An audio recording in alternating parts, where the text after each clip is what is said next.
Hello everyone, नमस्ते अनि स्वागत छ हजुरहरूलाई हिमालय किचनमा। आज म हजुरहरूको लागि लिएर आएको छु एकदमै मिठो पनिर मोमोको रेसिपी। ल अब यसको लागि मैले यहाँ बलमा राखेँ 1 कप कोरेको पनिर र आधा कप बन्दा। यसरी बन्दा मिसाउँदा चाहिँ यसमा मोइस्चर हुन्छ र मिठो जुसी बन्छ मोमो। पनिर मात्र राखेर बनायो भने चाहिँ त्यति टेस्टी हुँदैन। र अब मैले यसमा राखेँ आधा कप जति काटेको हरियो प्याज, एउटा मिडियम साइजको प्याज मसिनो गरेर काटेको, केही धनियाको पत्ता राखेँ मैले, नुन आफ्नो स्वाद अनुसार, 2 ठुलो चम्चा जति मोमो मसला र म यसमा राख्दैछु थोरै कागती।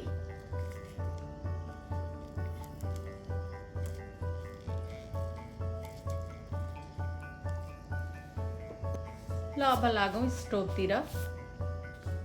ल अब मैले यहाँ प्यानमा 1 ठुलो चम्चा तेललाई तताउन राखेको छु र तेल हल्का तातेपछि मैले यसमा राखेँ 1 ठुलो चम्चा जति बटर। अब बटरलाई हल्का मेल्ट हुन दिउँ र बटर यतिको मेल्ट भएपछि मैले यसमा राखेँ 1 ठुलो चम्चा लसुन र अदुवाको पेस्ट।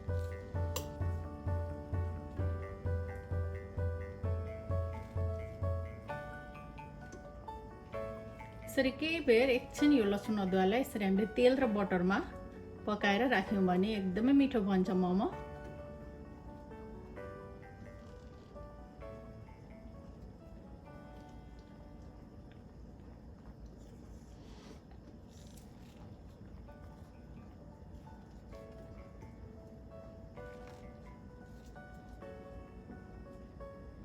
ल अब मैले स्टोभलाई अफ गरेँ। ल अब मैले यसरी तताएको तेल, बटर र लसुन अदुवालाई चाहिँ अरू सबै इन्ग्रिडियन्ट्सहरूसँग मिक्स गरेँ।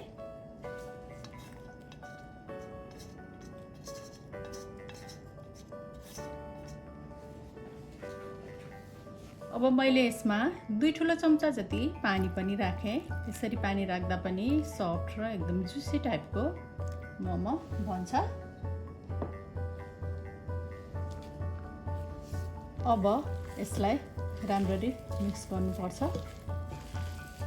भेजीहरू चाहिँ आफ्नो इच्छाले आफूलाई के राख्न मनपर्छ त्यो यसमा राख्न सकिन्छ, बन्दा नै राख्नुपर्छ भन्ने छैन।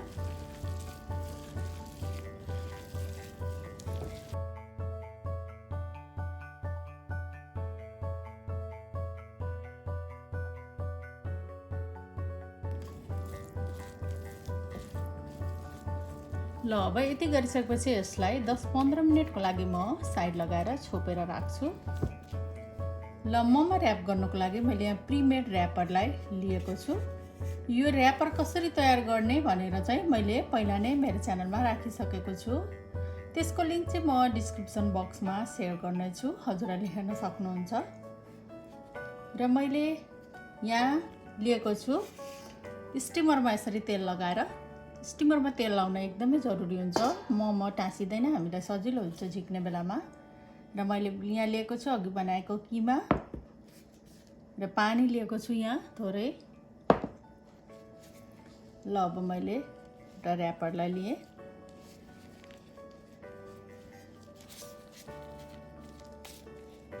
यसको छेउछेउमा यसरी पानी लगाउनु पर्छ, यसो गर्यो भने टाँस्नलाई सजिलो हुन्छ।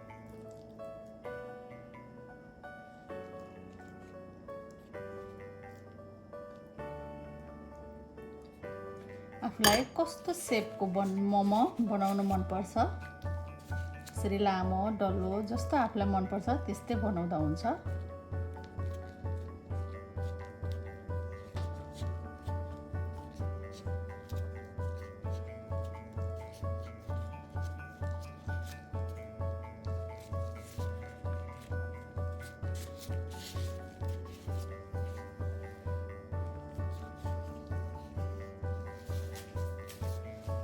त्यसै गरी म अर्को पनि मोमो बनाउँदैछु। पानी लगाएँ मैले छेउमा।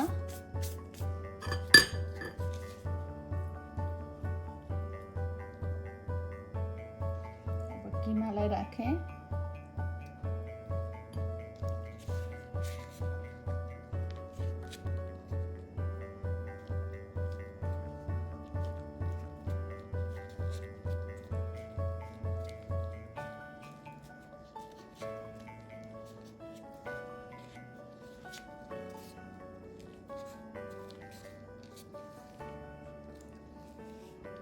यसै गरी म सबै मोमोहरू बनाउँछु।